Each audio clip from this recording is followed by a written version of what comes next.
It's so fucking hot, bro. I'm literally sitting here with wet ass hair. It's hot. Wet hair is the strat though, bro. If you got long hair, just wet your hair if you hot, and then you're gonna be cold, bro. I swear. You gotta use cold water though. Definitely gotta use cold water. That's for sure. You're not using cold water, you're not gonna be cold now. See what I'm saying? Yeah. I really don't know what I'm doing lately. Like today I'm just kind of being a bum.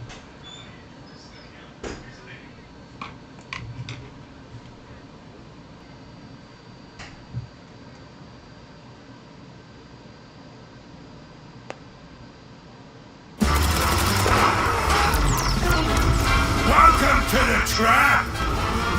The trap. This is me, in a real, full-on boxing fight. But there's one caveat. This is Ippo's series in anime history. I have to fight exactly like he does in the anime. For the past 2 weeks, I, a skinny 145-pound string being who learned how to box off of YouTube tutorials, tried to transform into Ippo himself. From his training to his techniques, I tried to copy his boxing to the tiniest detail to see if it would actually help me in a real-life boxing match. This is the fucking weirdest video idea I've ever had. Let's rewind a bit. The very first step I had to take was actually, watch the series. It's the story of Ippo, a soft-spoken wimp of a high schooler with no real direction in life. Well, that's one thing I find in common. He's constantly bullied for his family's fishing boat business, but won't do anything to actually stand up for himself. One day, while getting beat up, he's saved by Mamoru Takamura, the junior of boxing.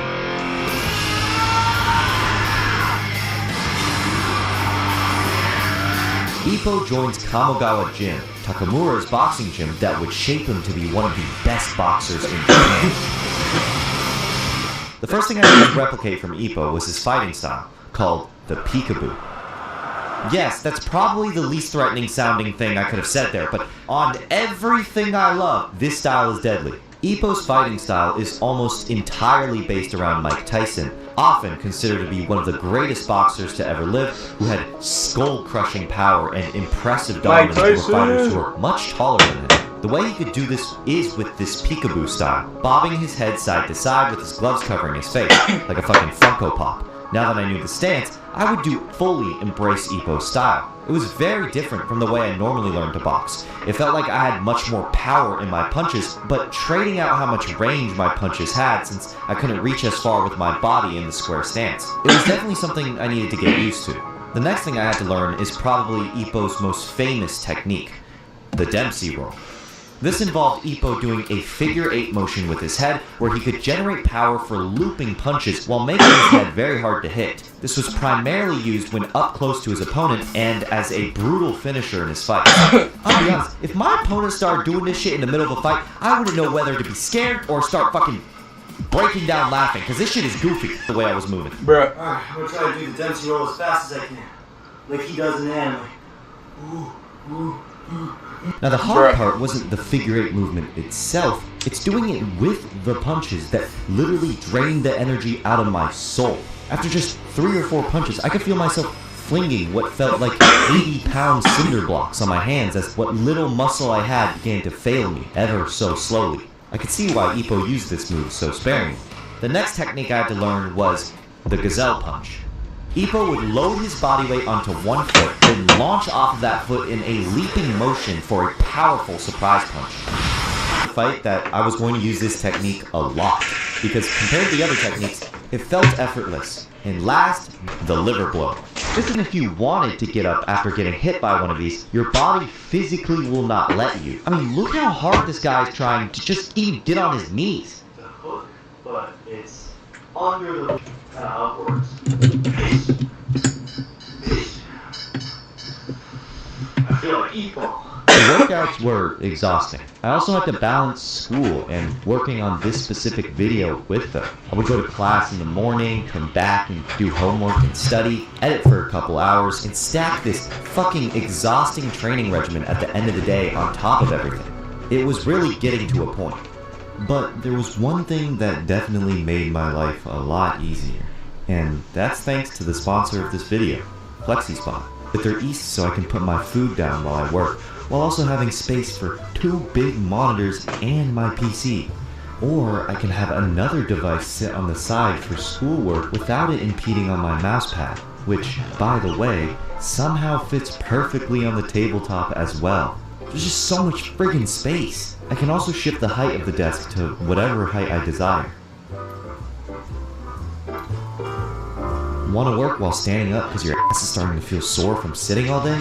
Boom, you can do that with the click of a button. Want to work on your knees because why the hell not? You can do that too. And guess what? If you somehow damage this desk that can withstand 355 motherflipping pounds, you would have to invent a way to do that first. It has up to 15 years of warranty and a 30-day risk-free return service. This is genuinely like the best desk, both functionality and quality-wise, I've ever had the privilege of owning. So I'd highly recommend checking them out with the link in the description. In the days leading up to the fight, I could feel myself starting to get antsy. The idea of going all out, no holds barred, with the pure intention of taking my opponent's head off, made my hands sweat. This is Evan, one of my best friends and a boxing and MMA enthusiast who is absolutely obsessed with fighting. Who are your favorite fighters? One of my favorite fighters, if you had to ask me now, boxing would be Naoya Inoue. Terrence Crawford, maybe. He is also a member of the Carolina Boxing Club. This was not going to be a walk in the park. Oh, okay. You gonna be okay? You and mommy? Yeah, keep talking like that, boy. Yeah. I don't know. Yeah, You're unfuckable right now. I'll fuck your ass. Alright, what the hell, bro?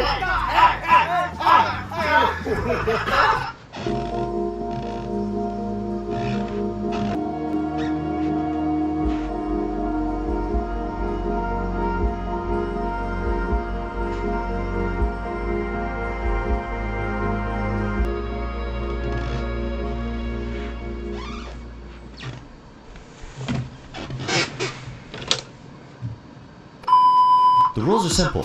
4 3-minute rounds of pure, unfiltered hands.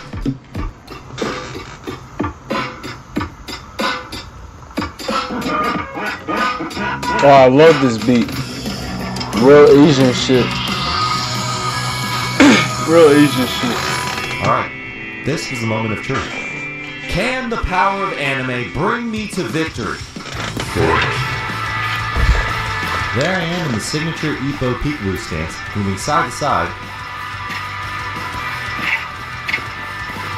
Okay, here I am landing a jab or two. Boom! Big right hand. I'm so lucky he didn't violate me there, because I am so out of position. I get back in my high guard and try to close the distance. And weep. Yes, missed right there. Fight's going pretty well, but I can't lie. By this point, I'm already starting to feel the fatigue, and we're about only halfway through round 1. I force myself to push forward with my gloves up, because I know for a fact that that's what Ippo would do.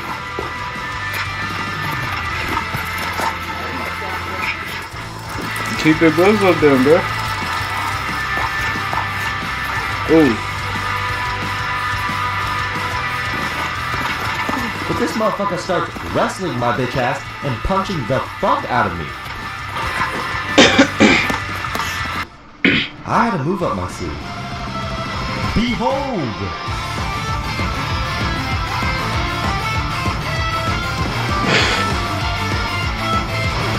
He's like, what the fuck? Oh!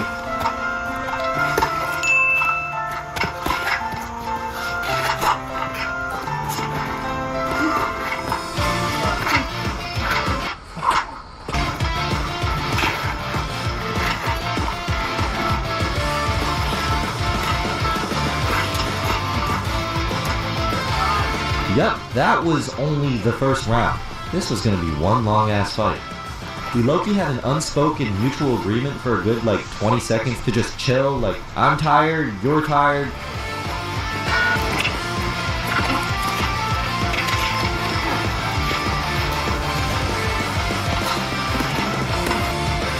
Just as both of us are getting ready to start swinging for real, we hear this. After the kids were driven off by their mommies, we went right back to it. Ippo's bobbing and weaving technique started to really pay off, slipping punches while also being able to land in between.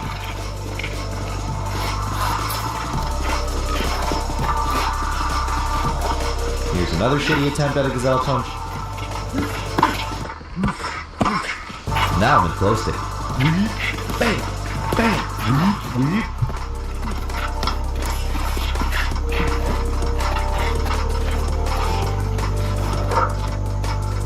Counters.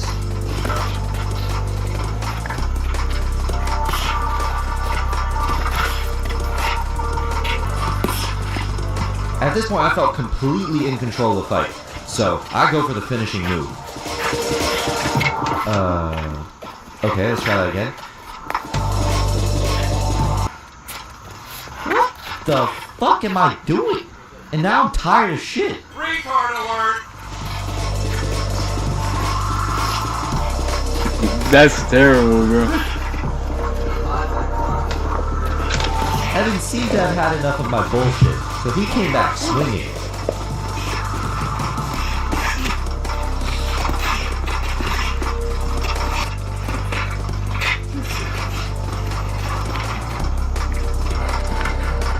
I was not just gonna let that slide.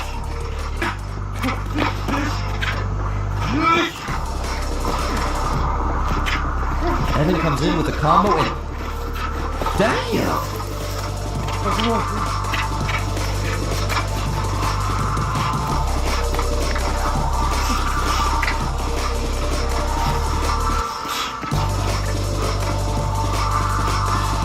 This is what Ippo would do. This is what Ippo... We need to start just goofy boxing.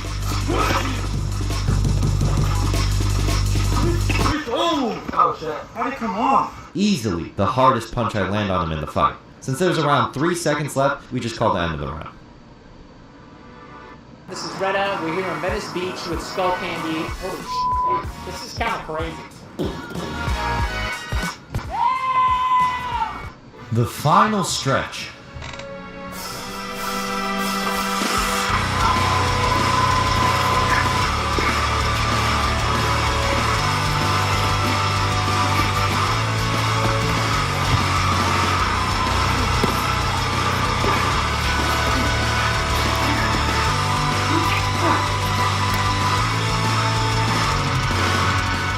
At this point, fighting like Ippo was hard. No longer was I walking forward like a tank, and I started to rely much more on my head movement.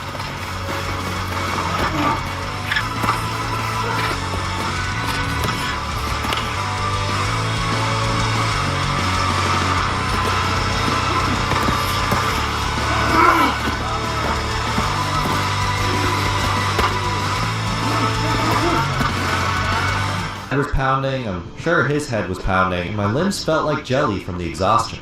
I think Ippo would have been proud of me. And who won? Drumroll please. Yay! I get the decision victory. By the way, this was judged by 3 of our friends, so hopefully this decision was objective enough. You know, I had a lot of fun. This was a really fun experience, and honestly, I would do this again. This also goes to show Ippo is a fucking beast. The cardio, the conditioning, the ability to tank shots, the ability to just keep moving forward. I couldn't even hold it up for more than 6 minutes. And I know It was a fight and a half. Still feel my brain throbbing. Yes, my disc throbbing. I don't even remember what happened in the fight. I don't know what to say. I'm not bad. And shout out to Evan here. He did not have to do this shit. He did this shit all for free, for the love of the game. Also, don't forget to click my link in the description and use code YTE730 to save $30 off of the E7 standing desk. Anyways, I'll catch y'all in the next one. Bye bye.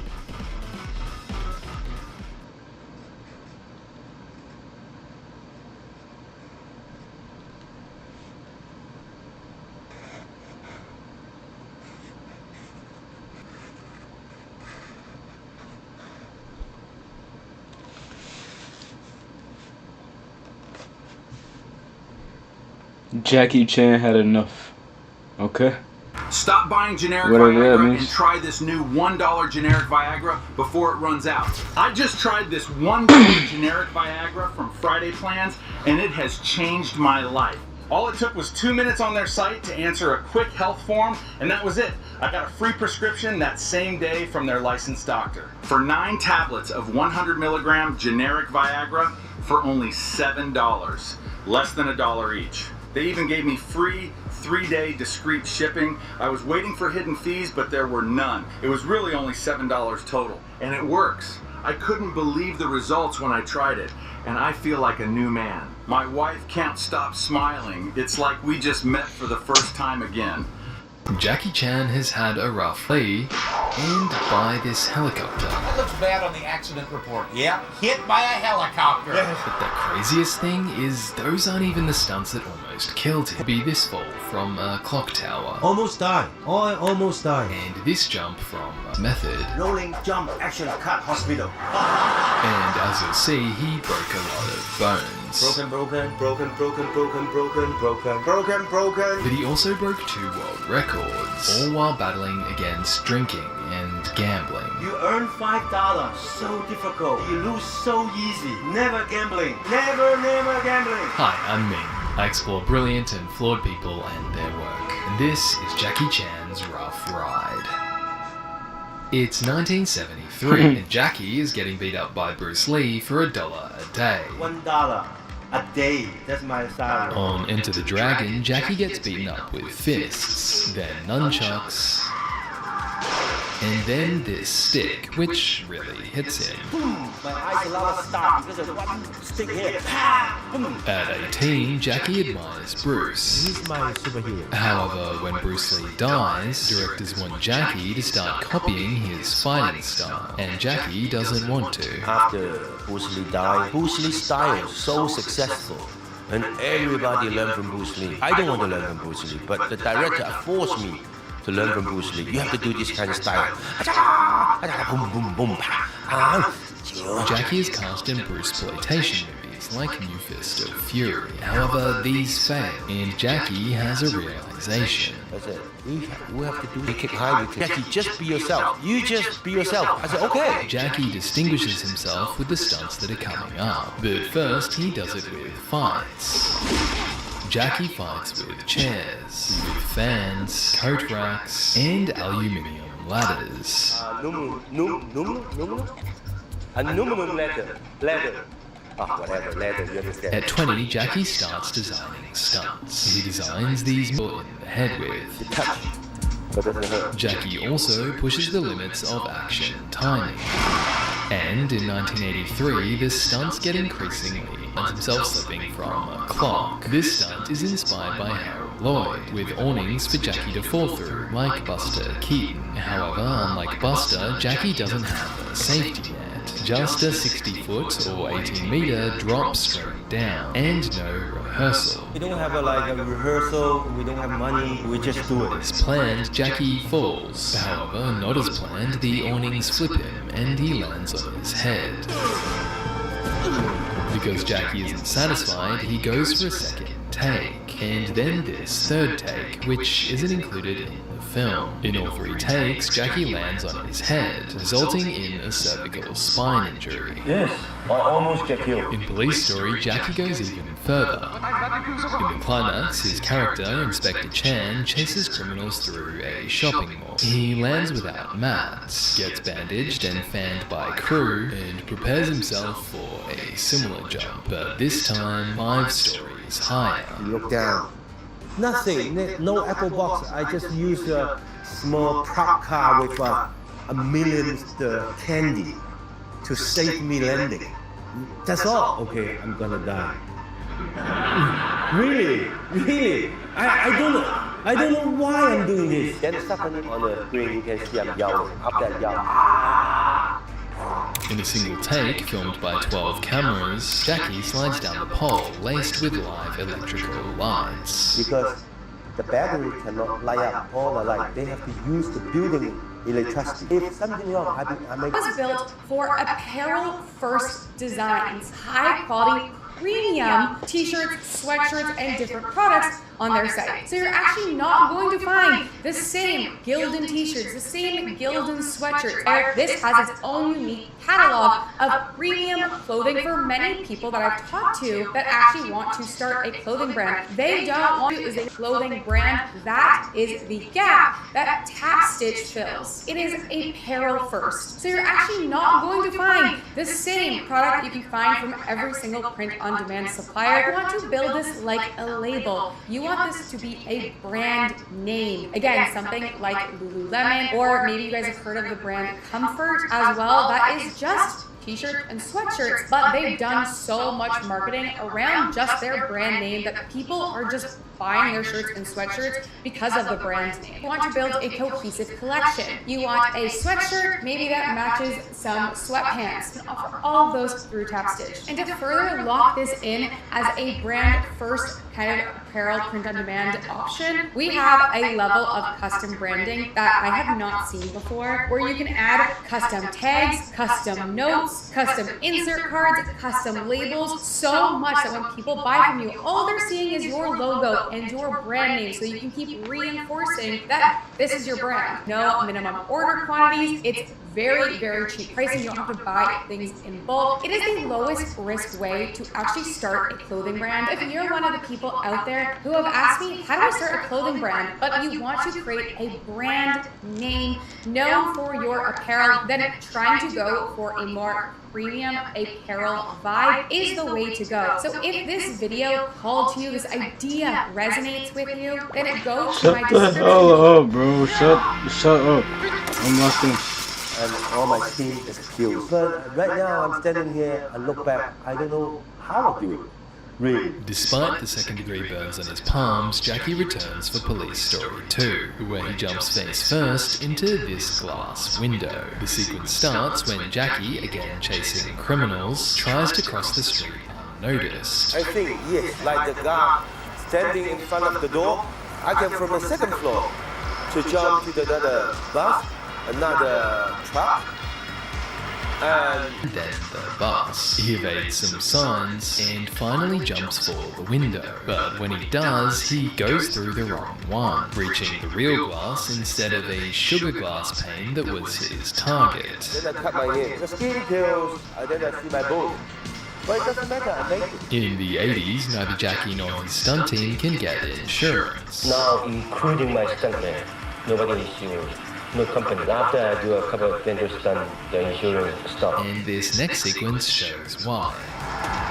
Again, chasing criminals in Police Story, Jackie catches a bus with this special metal umbrella. There's a car going on, and a car going by, and I raise my leg, and I do this kind of thing, and doing all kinds of stunts. When Jackie gets thrown off the bus, he runs down a hill to catch up to it. The hill run goes smoothly, but the stunt guys in the oncoming bus aren't as lucky. I want you to stunt guy go through the window, hit the car, and falling down. There's two more stunt guys up there, go through another two windows. Once the guy hit here, another stunt guy hit here. Hit the hook, something wrong. Because of the bus's speed and air brake, the ejection force isn't strong enough.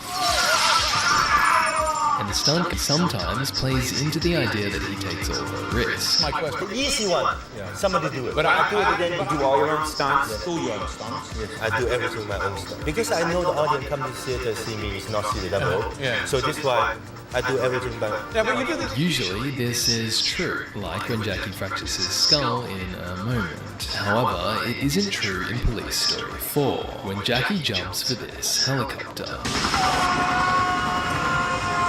If you look closely, in close-ups, Jackie snowboards with his left foot forward. However, in the wide shots, a stunt double rides with his right foot forward. Also done right foot forward. This isn't to throw any shade at Jackie, rather it's to acknowledge his incredible personal stunt team. At its largest, the Jackie Chan stunt team was the biggest in the world, with over 20 members in 1999. These are guys who've broken bones for Jackie. Have any stuntmen ever died filming with you? Not died. but almost. They've fallen off moving vehicles that Jackie is driving, and for 40 years they've trained in the background. Us, physical stuntmen. So us, we have to train every day. Like if you're students, you have to study every day, until the examination. Us, we're training one day. You don't know which one. I said you, or either you, jump over, do this. That's for us. 3, 2, 1. Oh!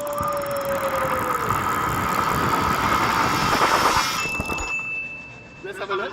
The screen is actually good. Have a look at the back. And the back is also good. That is insane.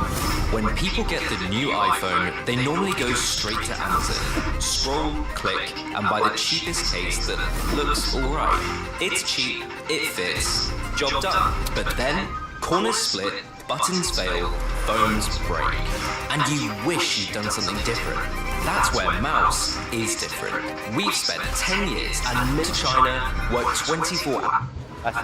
Even regular actors take risks for Jackie that they might not otherwise. They just asked me to do that shot. I didn't really want to do it at the time because I didn't have much confidence. But then I did it, and the timing was wrong. The thing is, it's like the dominoes, you know, how they fall off one by one. So how badly hurt were you?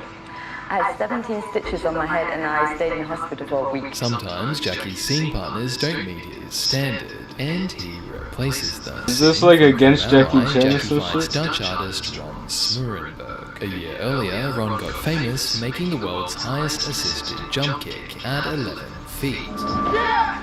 However, Ron hasn't shot Jackie's kind of action before, and Jackie... Don't chase me. Don't. Then go. See? Everybody looks good. Then come in one step. Go. See?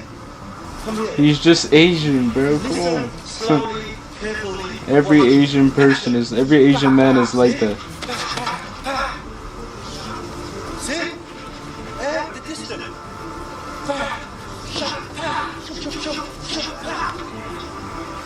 I'm not scared.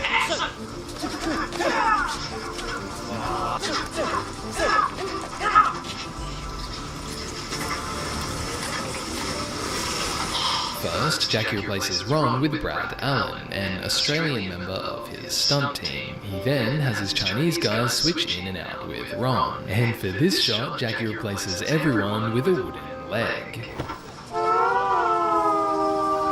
Control over his stunts. But in the 80s, what he really wants is Hollywood. Hollywood is the place to be. Everybody want to come to Hollywood. I said, it gotta be. American people should like this kind of action. So this is why I try to make Big Brawl, Battle Creek Brawl.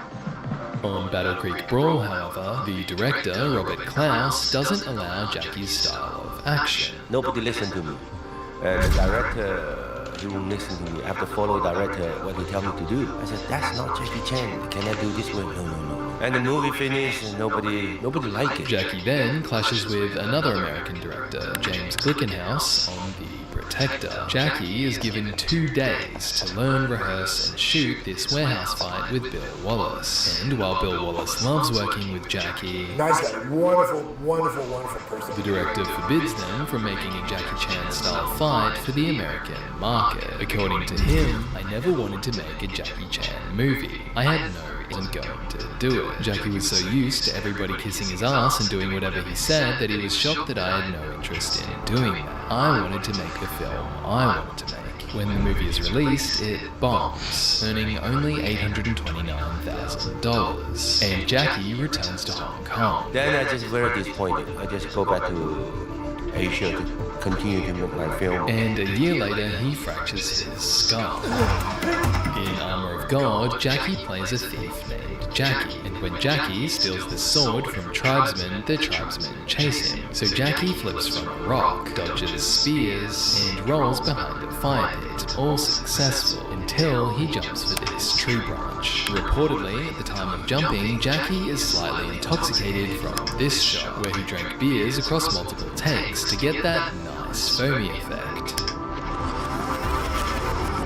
But despite intoxication, the first take of the tree jump works. However, Jackie wants to go again, and then this happens. Then the tree break, and I try to grab another tree, break. And the Yugoslav cameraman, if you camera, run away. I didn't go down. My whole body is numb. Then somebody pushed my back. Don't move. I feel my ear, the blood. Oh no! This ear have something problem. I still have a hole in my head. Ooh, oh man! There's a hole in your head. Oh, he's got a hole in his head! What do you keep like a spare change up there? I'm bowling with Jackie Chan. Oh my God! Yes! And I fractured my scalp. Yeah, almost died. Almost died. After the tree accident in the 90s, Jackie focuses more on safety. For this He's bungee crazy jump, as fuck. he ensures the rope has enough elasticity and is short enough for him to land with his feet first. In other films, Jackie crawls over burning coals.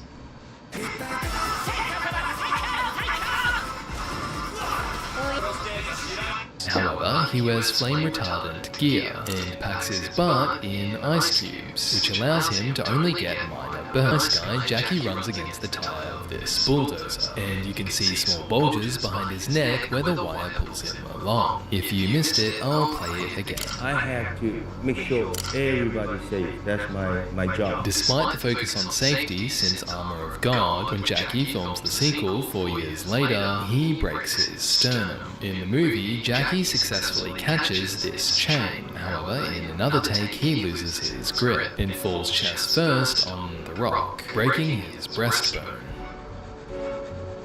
As painful as this looks, things are about to get even worse for Jackie when he attempts I would directly go to the street. The street car just run me over. Then I just call the police. Can you stop the car? At least I just die. Don't die and run over. You know, when you're waiting, there's so many things to think. I'm gonna die. I'm gonna do this. Die. Okay. What about I'm crippled all my life? You know, all kind of things. Then what the hell? Do it. While dangling in the air, Jackie gets knocked down the ladder, kicks through a billboard, and climbs to avoid an oncoming train. And again, everything is going well, until Jackie from the train grabs this pole. As planned, the pole swings him in front of the helicopter, but the timing is off. He fractures his ribs, breaks his shoulder, dislocates his cheekbone, and is stuck until his crew cut him loose. I was totally fainted, but like You fainted. That's right. That's what happens. Yeah, most people, that's where when you get hit by a helicopter, you're gonna faint. For movies like Super Cop, Jackie finally gets a real shot in Hollywood. In 1998, he lands Rush Hour, and its director, Brett Ratner, lets Jackie influence stunts. As soon as I do the kick, cut, head, ball, turn around, run, jump. Rush Hour turns Jackie Chan into a household name and sets him on the path to eventually break 2 world records. However, at the peak of Jackie's success, his life is at its darkest. In his 2015 memoir, Never Grow Up, Jackie recounts that one day I'd hire a stunt team to Albert Young's watch emporium. I strutted in and said, "Show me your top 10 watches. Are those the most expensive, with the most diamonds? Good, I'll take 7. No need to wrap them, I'll wear them out. 7 watches, 1 for every day of the week." Like many Chinese men from a young age, Jackie developed problems with spending and gambling. Yeah, behind the scene in gambling. You earn $5, so difficult. You pay $10, you lose so easy. In his book, Jackie says, "I spent all my wages on drinking, gambling, and girls. I remember the first time I went to a club. The girl who served me, I knew her as number 9, was beautiful, with a sweet personality. On my second visit, I simply asked, 'Is number 9 here?' And that's how it was every time after that. Every night, number 9 and I would squeeze into her dingy little cubicle. Yet this little cubicle seemed like paradise to me, and Jackie's work suffered. I went through a phase that was known as 1 before lunch, 1 after lunch. If I was called to the studio at 7 in the morning, I'd crash my Porsche. Then in the I went around in a haze. I was a wild boy, fighting on the street. I made a serious mistake. For 17 years, he'd been married to actress Joan Lynn, with whom he has a son. However, in 1999, news broke out about an affair I'd had with actress Elaine Ng that resulted in a child. When Jackie's daughter is born, Jackie formally accepts fault to the Chinese public.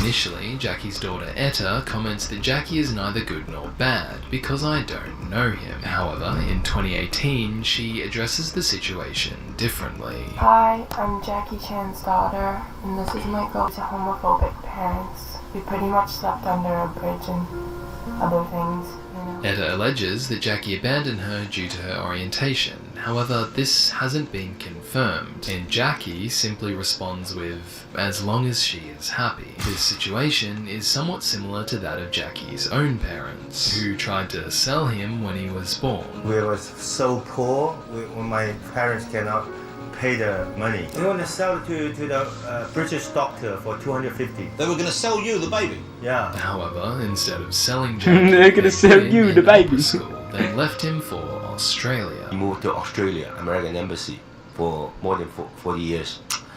Then I just don't know what I'm doing. Just follow the routine. No future. I don't know what to do. We get up 5 o'clock in the morning, and first is a run. With the water, the teacher says, whip you. Whatever we do, the most difficult pose. No, stop. Then everybody stop, like 20 minutes.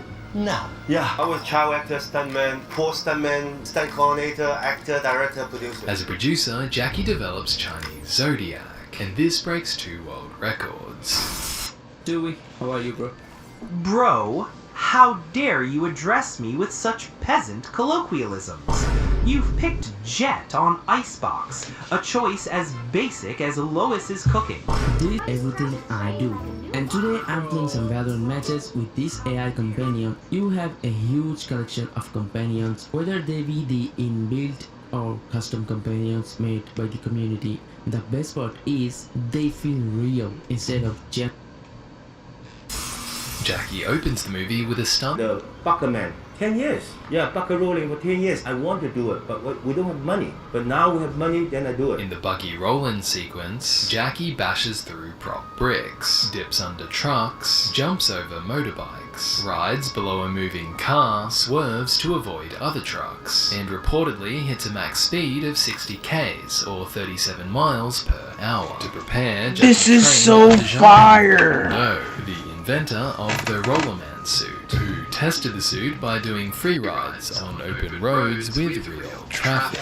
The purpose was to connect body balancing sensation and locomotion. And I saw that there were nothing that gives the body the possibility to roll in every position. So then I was thinking what kind of wheels were to be fixed and how to fix it. Acknowledges Blondeau's involvement, stating, for the long shots he stood in for me, but in every close-up I'm doing it for myself. I think I did the right thing. In Chinese Zodiac, Jackie sets world records for most stunts by a living actor and most credits in one movie. But he also admits something he never has. And I have to tell the audience, one day I will get old. One day probably you see the action movie, I use a lot of stuntman double. Forgive me. I cannot always do my own things. I will get hurt. It is you are old. You have to accept it. In 2016, Jackie receives an honorary Oscar, and he recalls a day in America 23 years ago. Come in Hollywood, Stallone's house. That was 23 years ago. I see these little things in his house. I touched it, I kissed it, I smelled it. I believe still have my fingerprints in. Then I thought to myself, I really want one. Finally, after 56 years making more than 200 films, I break so many bones. Finally, this is mine, and I thank you my family, my wife Joanne, my son JC, especially Jackie Chan stunt team. This year is the Jackie Chan stunt team 40 years anniversary. Thank you, and I forget, it's my honor. Thank you.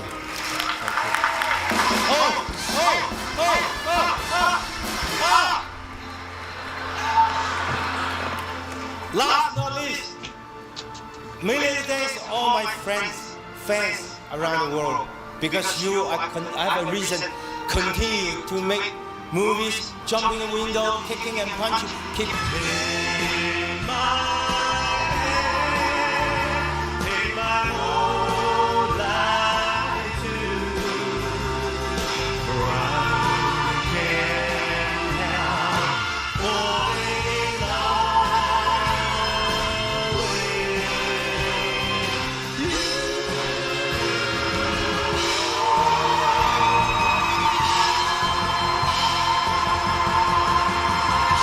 stories of brilliant, flawed people and their works, subscribe.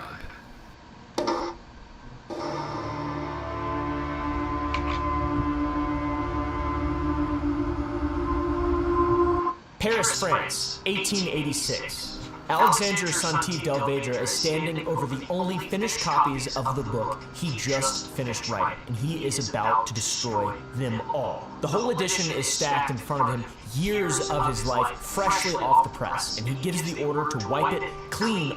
Can open and read what's inside. Out of the entire print run, only 2 copies survive. One the printer secretly kept, and one Santive took home and hid. So the question is, what do you put in a book that makes you spend your own money to erase it the moment that you make it real?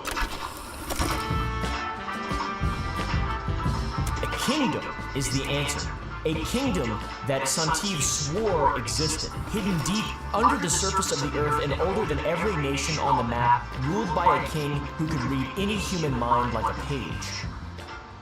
Santive believed in it completely to the very end of his life, and the instant he'd written it all down where anybody could read it, something about it frightened him so badly, he decided to take it all back in fear. Santive never explained why, but whatever he thought he had touched did not stay buried with him, because half a century later, the most dangerous regime in human history went looking for it at the bottom of the world. And this is a video about that kingdom. Its name is Agartha. It is one of the strangest strings that I have ever pulled on, because the further down the string you go, the bigger the names get, and the more things start adding up, I guess, if you are an insane person, maybe. This is true to rabbit hole. Please, come along with me. If you're new, hit the subscribe button. You're going to want to stick around for what's next. If you're old, may God have mercy on you. Comment down below what you want to see me cover in the next video. This one starts with one obscure French. Then a Russian running for his life. Then a respected philosopher. Then a world-famous novelist. Then the woman who basically invented modern occultism. And then eventually, the SS. You know, the Nazis. For 150 years, people have hunted this place. A handful of them swore that they found the door, but not one of them ever came back with a single brick. Maybe that's because it's being hidden. It's being suppressed. It's obfuscated. My favorite word. Either way, the evidence has caused lots of people to believe it, and the lack of evidence has pretty much not stopped anybody from believing it, including supposedly the men running Nazi Germany. There's a ton of information about this on the internet, so I did my best to capture as much as I could and put it in one cohesive bundle. In terms of books, my library card's expired, and honestly, I can't really read. So the only book that I could really find that traces the whole sort of thing from end to end is a very strange, out-of-print book from 1993 by a scholar named Jocelyn Godwin. He called it Arctos, and the place that this stops just being a weird old book and strange legend and story and starts being something a government would send ships and men to go find is Antarctica, and that's where we're going first. You guys know that I love Antarctica, right? There's something up there, or down there rather. There's something down there. It's bullshit. I'm going down there one of these days. The men who built the Nazi movement in the early 20th century weren't only obsessed with conquering the real known world that actually exists, but a surprising number of them were obsessed with a world that supposedly doesn't exist. Before the party ever held any real power, it grew up tangled together with a whole subculture of German occult societies and groups that taught that the German people were the last living remnant of an ancient master race. You've probably heard of that idea before. A race that had come down out of a lost paradise in the frozen north. And that the secret of that race's godlike power was still out there somewhere. Probably not to the north, but rather down south, because Antarctica is down south. The North has just got part of the century is that when the Nazis finally went hunting for it, they went to the one place on Earth that almost no human had ever set foot, Antarctica. Schwabenland! In the winter of 1938, Hitler's government sent a secret expedition to the bottom of the world. A ship called the Schwabenland, with seaplanes catapulted right off its deck. And as they flew, the crew dropped heavy metal lawn darts stamped with the swastika into the ice below, claiming a slice of the continent and renaming it New Swabia. That is real. That is documented history. That's in the record. I'm not making that up for clicks and wipes. I'm all about wiping now. swiping. And the legend that grew up around it says that they were not down there for the ice or the cute little penguins or even the land. They were hunting for a door, a way into a kingdom that supposedly sat beneath the surface of the planet. And that kingdom, believers, at their word, it is an entire civilization with millions and millions and millions of people. By the most repeated count online that you can find, 800 million in cities lit by their own underground sun, with universities and aircraft and a web of tunnels running under the whole world. Already doing all of that while we were up here trying to get filament to not explode when we put it in a light bulb. And at the center of all of it, a throne and a ruler the believers call the king of the world. A being who they say can read any human soul, like supposedly lets them heal a dying man 1 minute and level a city the next minute, is an energy it's have a name for it. They call it Vril, like krill, but with a V, and with much deeper ties to whites chasing down under the ice. The lost energy. What's crazy is that I've heard so much of this stuff growing up and spending time on the internet and hearing people talk about it. Like they have the acorn, the glockenspiel, I don't think that's what it's called, but Nazi occultism is very interesting, and they believed in some wild shit. I love the really funny to me. There's also a prophecy, and that prophecy is ticking down and will come into effect apparently in the year or something. You see, the lore says the kingdom left the surface people, us, a prophecy more than a century ago. There would be 50 years of chaos, then, and at the end of it, the people of the kingdom would come up out of the ground and take the surface back. Kind of like that video game where those mole people came out of the ground or whatever. That shit was on Xbox. I don't have any other memories beyond that. Now, how much of this is true? Take a guess, right? Okay, guys. But first, to understand why any modern-ish government would take any of it seriously enough to send an entire ship and crew, you gotta actually understand where the idea of this kingdom came from. The idea of an underground civilization, or Asgard, or whatever the other names it has. It's a pretty big idea that a ton of civilizations and cultures have pondered. The idea of an underworld. The Greeks, the Hindi people had one called I forget what it was called. It starts with a P, though. But specifically with Agartha, it comes from the man that we opened this video with, the fellow who wrote it all down and then tried to just take it back, I guess. He had some severe guilt with that doomed book. The book was called Mission de India, his mission from India. And in it, he laid out Agartha in astonishing detail. This guy was like the Tolkien of the French. A hidden land beneath the surface ruled, in Godwin's words, the person who wrote the book back in 1983, by a supreme punch with millions of subjects. A secret system should be running the world with a system he called synarchy, which is ruled by an enlightened council working from the shadows. And he said that he knew all of this because a mysterious teacher had appeared in his life, taught him a lost sacred language, and then vanished. And when Godwin later on went looking for who that teacher actually was, the most he could conclude was, nobody knows.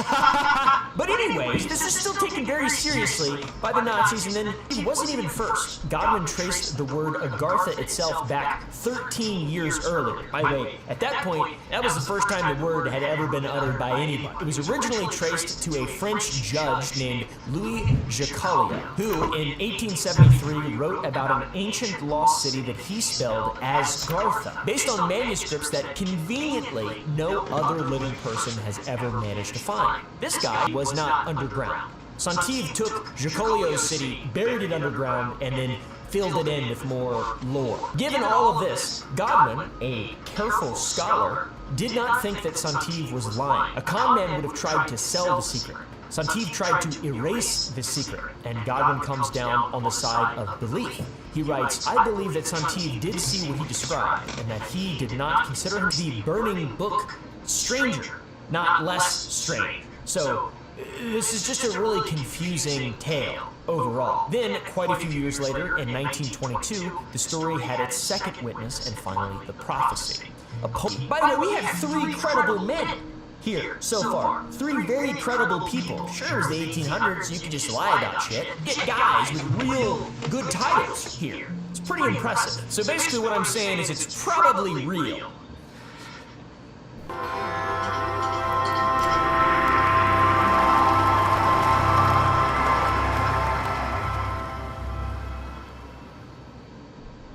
Open a Chime checking account in 2 minutes, and we'll spot you up to $200. Apply now. Open a Chime checking account in 2 minutes, and we'll spot you up to $200. What the hell, Apply bro? now. Maybe, I don't know. Probably not, but maybe. Ossendowski was fresh off a genuine harrowing escape across Mongolia during the Russian Civil War. He was escaping the evil Bolsheviks. The man came home and wrote a bestseller in which the local lamas had supposedly told him about a buried kingdom.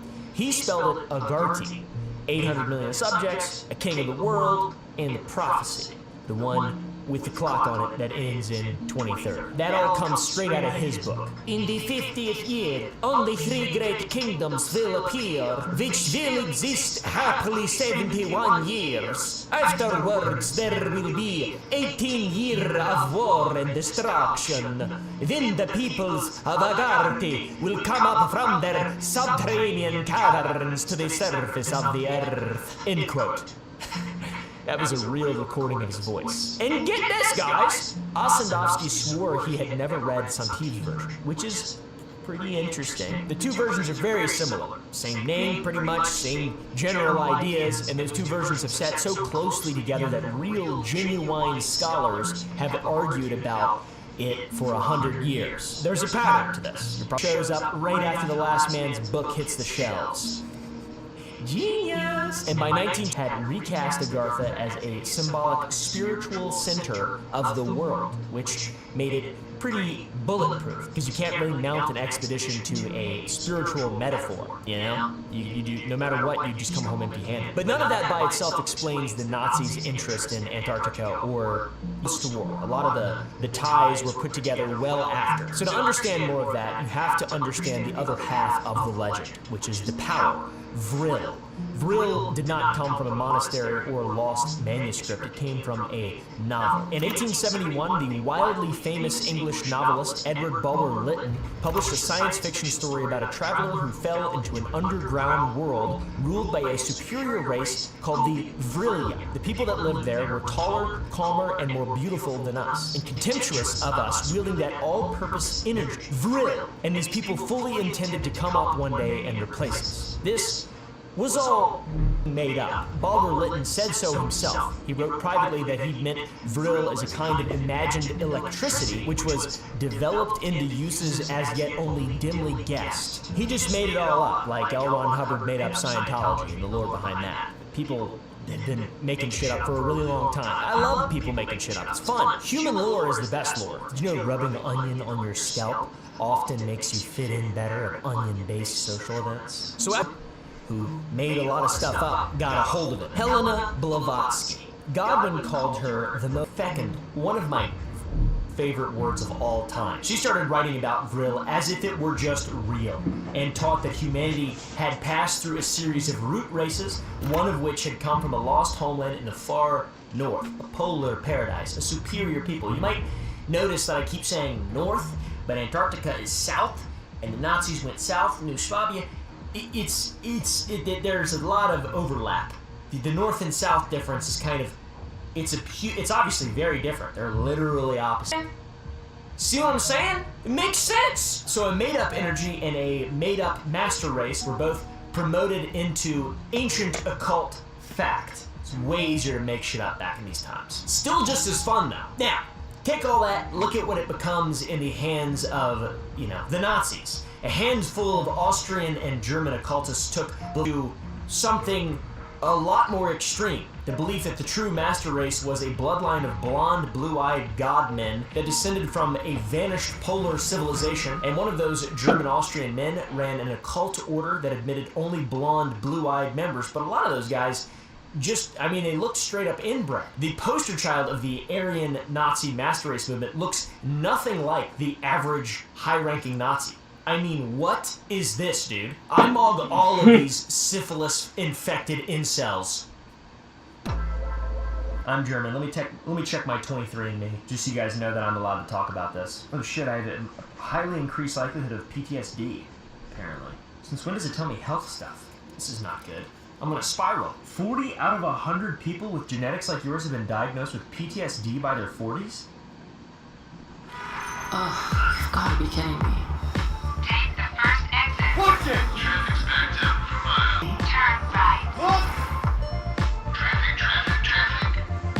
Using nicotine to relieve stress might just make you feel worse. Break the cycle and quit nicotine with free daily time. Stop to the wall! Why can I not become a British officer?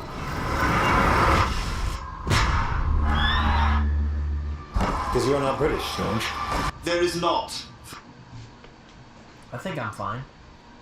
Probably. And all this fed straight into a Munich group founded in 1918 called the Thule Society, or I thought it was for a long time Thule, but researching it, it's Thule, which is weird. It looks like Thule. And their real, very documented importance is pretty simple and pretty chilling, I guess is a good word. It bankrolled the tiny political party at the time that a young Adolf Hitler would walk into, take over, and rebuild into the Nazi party. You can probably see why this specific fantasy caught this specific regime. They had a hidden master race, a lost northern homeland. They went to the south to find stuff in the south, or what, I don't know. It's a lot of weird speculation, but you know, secret godlike powers. To them, this was not LARPing or some kind of bedtime story. To them, it was a look in the mirror. They looked in the mirror and didn't see this. Instead, they saw this somehow. That's right, that's me. God, when the mysticism was, in his words, picked up and used as a political weapon. It isn't like a secret religion running the war or anything like that, but the darkest version of the legend grew literally out of that soil. The whispered Vril Society of psychic blondes supposedly channeling alien blueprints for flying saucers, and long after the war, a fringe of Hitler worshippers who kept the dream alive under a new emblem called the Black Sun. So that's pretty much what the Nazis thought was under the ice. Not Wales, not really territory, but rather potentially the lost homeland of a master race and the power to rule the world with it. And you know, honestly look pretty good while doing it in terms of the fashion, okay? Like, that's for sure. Now, that's all crazy. What did they actually find when they got to Antarctica? Not north, but rather south. We keep saying north, we're conflating the two, but it's confusing. It seems like nobody realizes that they're different. Here is what the secret Nazi expedition to Antarctica was actually for. Margarine. Now, that sounds crazy. I'll explain it, because the truth is more hilarious than the legend. Whale oil was the single most important raw material Germany had for making fat. Margarine, cooking fat, soap, industrial lubricants, and by the late 30s, Germany was the second largest buyer of whale oil on Earth, importing something like 200,000 tons of it every single year, most of it from Norway, and to a regime planning a war and haunted by the blockade that helped starve it in the strategic nightmare. So Hermann Goering, or Russell Crowe, running the economy in Germany, its own whaling grounds at the bottom of the world. And then just take a claim to that on the way. It's the Schwabenland. It was built to Flings left Hamburg in December of 1940 richer, and 2 Dornier flying boats with perfect German name, and the North Wind. Over about 3 weeks of flying in early 1939, the crew photographed something like 1/3 square kilometers of coastline and dropped those infamous...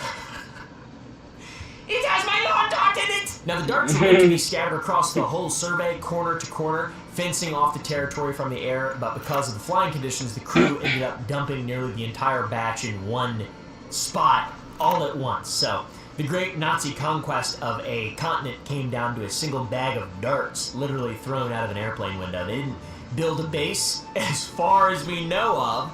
They never once set foot in the interior, as far as they know of, and the Norwegians had actually claimed the very same coast a few days before the Germans even arrived. By 1945, Germany had pretty much let the whole thing drop, and Germany's first real permanent Antarctic station wouldn't be opened until 1981. So the most useful thing the expedition found was a stretch of bare, ice-free rock dotted with little tiny lakes. And the pilot who spotted it, a man named Schirmacher, named it after himself. Now that rock, very important. Imagine it in your mind. Can you see it?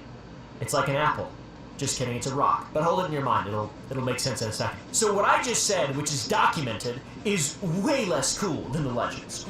Way less crazy, way less interesting, almost like it always is. It's always way more boring. So maybe they're just hiding that shit.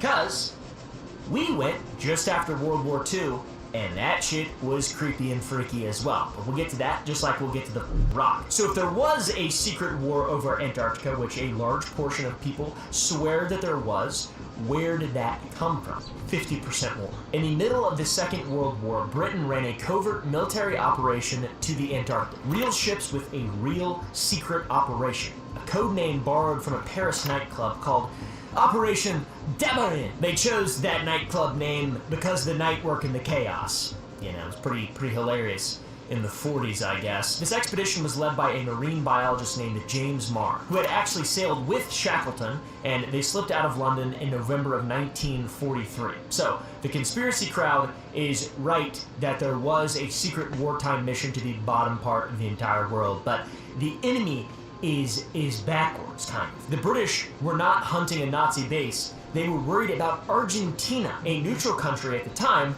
that was quietly pressing its own claim to the same frozen islands, while Britain had its hands full with Hitler. And when Marr's men reached Deception Island, the one natural harbor for hundreds of miles and the obvious place any ship would hide, they came ashore and braced for whatever they might found.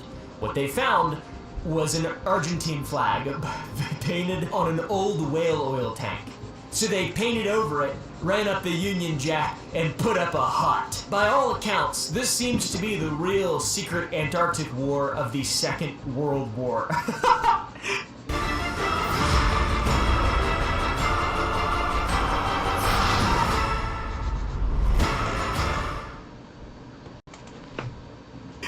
That's not yours. The Queen Justice! Pull up there! Let's eat some burgers and mash! Ooh, nothing's getting bombed!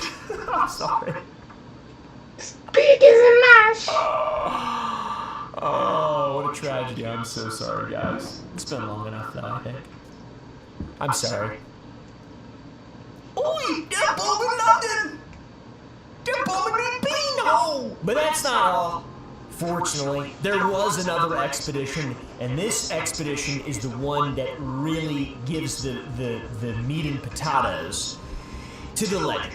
Alright, the legend of Antarctica, the legend of this secret thing. Because this ties in the Nazis too. This ties in the Nazis. The Nazis were hyper-obsessed with Hyperborea, the Great North. And then there's like the South, and they went to Antarctica, and then there's all these different really confusing lines that are all just loosely connected. This is the thread that ties them all together, alright? And I believe in this one. Just kidding. Yes, I do. Kind of. But like 10% of me. Like, there's a small chunk of my brain that I have no control over. And that's the part that believes in me. It's the same part that Navy launched its largest expedition Antarctica has ever seen before or since. The official name was almost aggressively boring. The United States Navy, but everybody just calls it Operation High Jump, because that's way cooler. The numbers in regard to this operation are raw. Nearly 4,700 men, 13 ships, around 30 aircraft, all led on the ground by Admiral Richard Cruzen, was in charge. Now the big point of the conspiracy here is, why send a battle fleet, a carrier, a submarine, and 5,000 men to go take pictures of ice where there's nothing? That's very confusing and doesn't make a lot of sense. It seems like they're hiding something or covering something up. The reality probably was that the Cold War was beginning and the next war was expected to be fought over the top of the world, because that's the shortest path from us, major superpower, to the Soviet Union, major. Gonna go up there and do stuff because they're gonna think you're going up there to do stuff to them. So you go down. You find it, move, fight, and survive in extremely cold. Reason, in the Navy's own words, was consolidating and extending potential American area of the Antarctic continent, and in plain flag over big spot before bad red man do. So it's an outward science, inward militaristic land grab, kind of. This apparently also did not end in a secret battle, unfortunately. It ended early because the Antarctic winter rolled in and pack ice began closing in on the ships. Nobody really died from any of this. Only a few men died in accidents. 3 of them when a seaplane went down and a whiteout on a rescue plane could reach them, which that's extremely, involving 13 days out on ice before a rescue plane could reach them, which that's extremely impressive. So that's pretty lame, It's also even more deflating when you learn this fact about the whole armada. The 70,000 photographs they brought home were nearly useless for map making and cartography because nobody had laid out the survey markers on the ground that you actually needed to turn aerial photos into real charts. So the Navy had to send an entire second expedition all the way back the very next year just to fix that shit. Yeah, seems like a normal government program, if you ask me. Interesting. Right after High Jump, Admiral Byrd gave an interview to a Chilean newspaper called El Mercurio in 1947, and in the published account, he warned that the United States could be attacked by planes flying over one or both poles, which seems like a fairly sober and obvious Cold War warning about Soviet bombers taking the route over the top or bottom of the globe. But you take planes, and the phrase at incredible speeds, and a decorated admiral's warning about the Russians becomes a decorated admiral confessing UFOs. Now there's also the other half of the legend saying that Hitler himself slipped away to a Nazi base in Antarctica, and that's why we went down there to go grab Hitler and, I don't know, stuff him full of marshmallows or whatever we did with them. This part of the legend comes from two real submarines. In the summer of 1945, months after Germany surrendered, two German U-boats came up off the coast of Argentina and gave themselves in. They were very strange, to say the least. The first had taken 2 extra months to get there and couldn't fully account for the time. It had thrown its logbook and its deck gun into the sea, and its crew carried no identification. And within weeks, an Argentine newspaper was claiming a submarine had quietly put a high-ranking officer and a woman ashore in the dark, a man abroad. It is a very eerie little stack of facts, I've got to say. It's pretty bizarro. And it is also, just as genuinely, pretty much nothing. The Argentine Navy investigated and stated flatly that no one...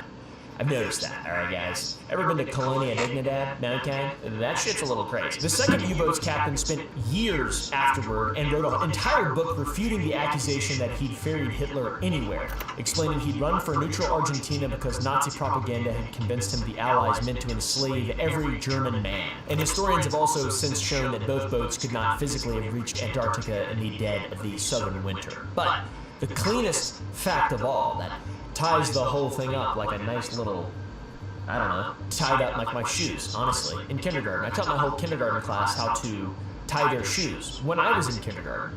My mom brags about that all the time. Remember the little spot that the Germans found? Schirmacher's bare patch of ice-free rock, the single most habitable ground in the entire territory and the most obvious place to hide a base?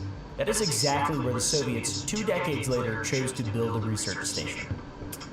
True manliness is understanding that you need to pay attention to your stick. Dr. Squatch is aluminum free, natural origin. Dr. Squatch deodorant. Let your stick do the talking. Room for 6 full-size passions. A car that doesn't elevate everyone's experience is a car that stops short of amazing. Interesting. They were also the first ones to the moon. Maybe they used ancient, real technology that they found from the Nazis. The Brotherhood moved in, they put it up from the bare ground, and they found precisely one thing waiting for them under that ice, guys. Nothing. They didn't find anything at all. The whole Antarctica thing actually ended not in a firefight, not in 2 UFOs colliding, but rather in Washington in 1959. After a couple of years of rival nations actually cooperating on the ice for the first time ever, mainly because it was just science stuff, 12 countries that hated each other, the United States and the Soviet Union among them, at the absolute peak of the Cold War, signed a treaty that froze every territorial claim on the continent and handed the whole thing over to science! Pretty cool. Rival superpowers, aiming literal nuclear missiles at each place to share. Is it the blonde-haired, blue-eyed people under the ice? Yeah! It sure is! That is honestly stranger, though, than a bunch of hidden cities and blonde supermen. Now, I still haven't talked about what most people talk about when they talk about this. That is Admiral Byrd's secret diary, okay? In 1947, Admiral Byrd was flying over the North Pole when his compass starts to spin and the frozen white below him turns an impossible green. This secret diary has him radioing it in, almost in panic, saying, quote, "There should be no green valley below."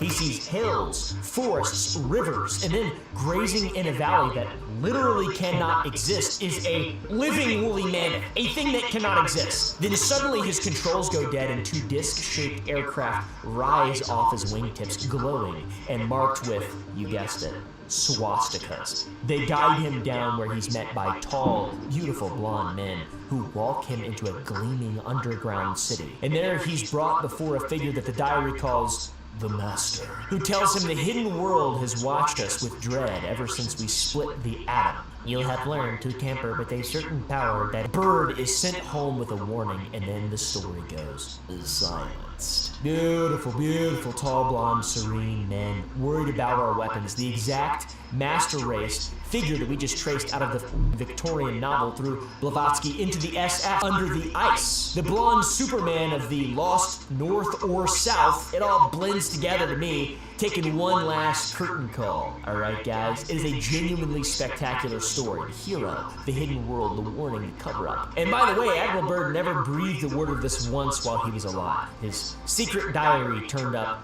a good bit later, so it'd be a nice tidy little place to call this bitch a hoax and just move the f*** on. Admiral Byrd was the real deal. He was arguably the most accomplished polar explorer that America ever produced. In November of 1929, Byrd and 3 other men flew a single Ford trimotor over the South Pole, the first human beings to ever do that shit. He'd named the plane the Floyd Bennett, after the man who'd flown his earlier expeditions, who by then had died. And also, that flight nearly killed those 3 men.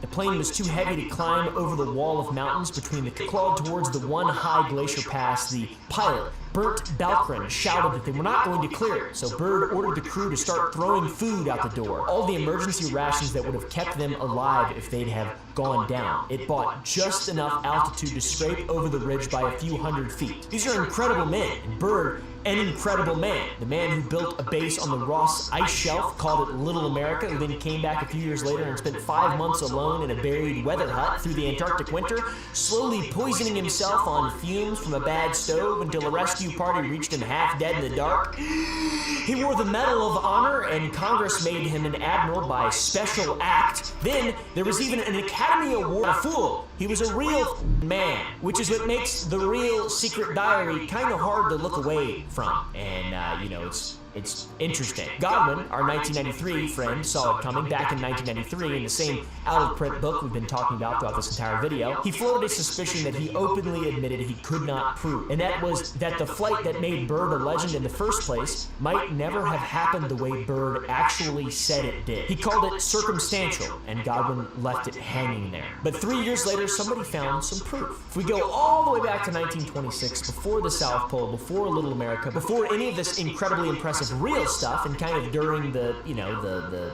Agarthan vril stuff, the flight that built the Byrd legend was a dash for the North Pole. Byrd's whole reputation rested on that single circumstantial claim that they had gotten there first, that they were the first men to ever do it. I said it. I got fired up when I said it. In 1996, an archivist at Ohio State University named Raymond Gerler was working through Byrd's old papers and found his original 1926 flight diary, which was a small weathered notebook that nobody had opened really in 70, 80 years. And inside it were his sextant readings. Some of the numbers had been erased, but only lightly enough that you could still read them underneath, and the figures erased in his private record. At the very same instant of the very same flight, the diary says that the sun set at one height, and the report that he officially turned in says another. And it's a gap wide enough to leave him well short of the pole.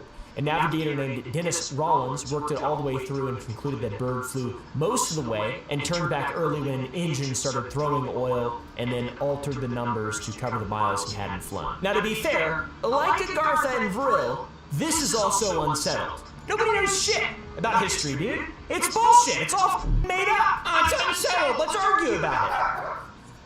I don't want to argue about it. I'll put you in a soul jam if you don't listen to me. If you don't, yeah, Byrd's a legend! So other navigators have run the same figures and defended him. One, Joseph Portney, put Byrd within about 50 miles of the pole. So whether or not he fell short, I don't give a f. The only other guy who could have settled it was Floyd Bennett, and he died of pneumonia within 2 years after doing it with him. I'm starting to think we shouldn't be reading people's secret diaries, alright? For all the Nazi expeditions and the Admiral diaries, It doesn't seem like anything officially was found under the ice. The kingdom probably was never really under the ice. Seems like it was just kind of made up in the late 19th century, alright?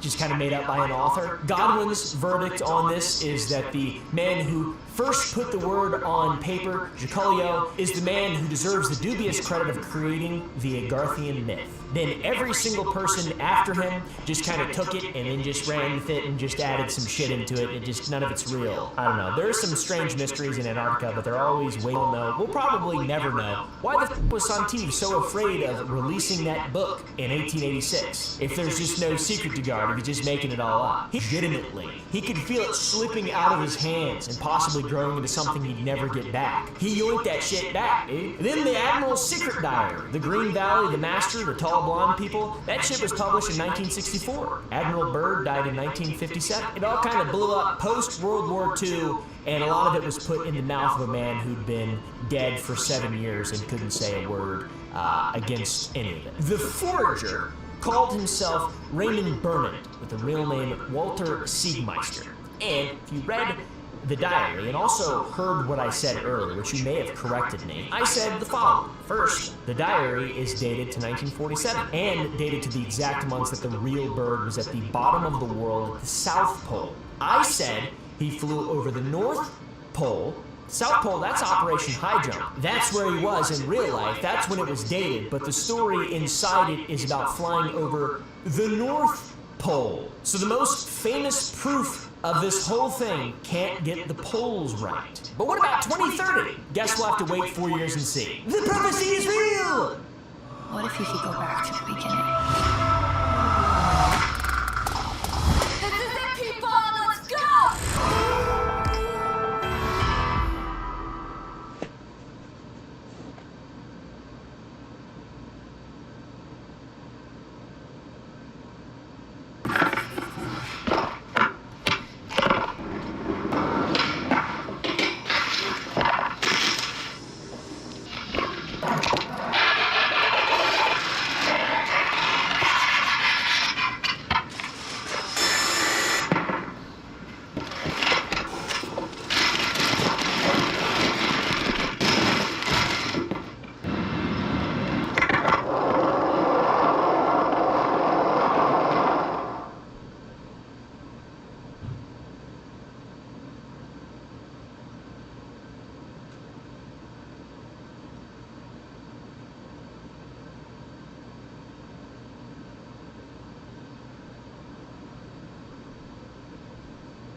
Oh shit, I'm streaming and I'm retarded, my bad. I'm geeking.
How much money do I got? If it's not a lot, then I'm not about to got what I wanna got.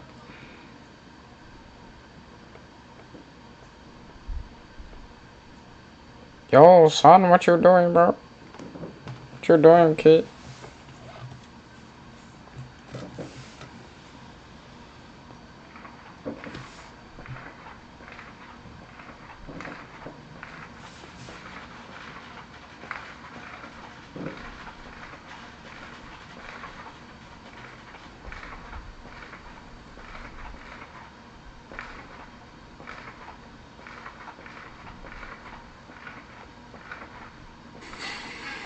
I can come grab you, Chris, because there's a lot of stuff going on in my house and a lot of trains.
Alright, I'm wasting your time, my bad.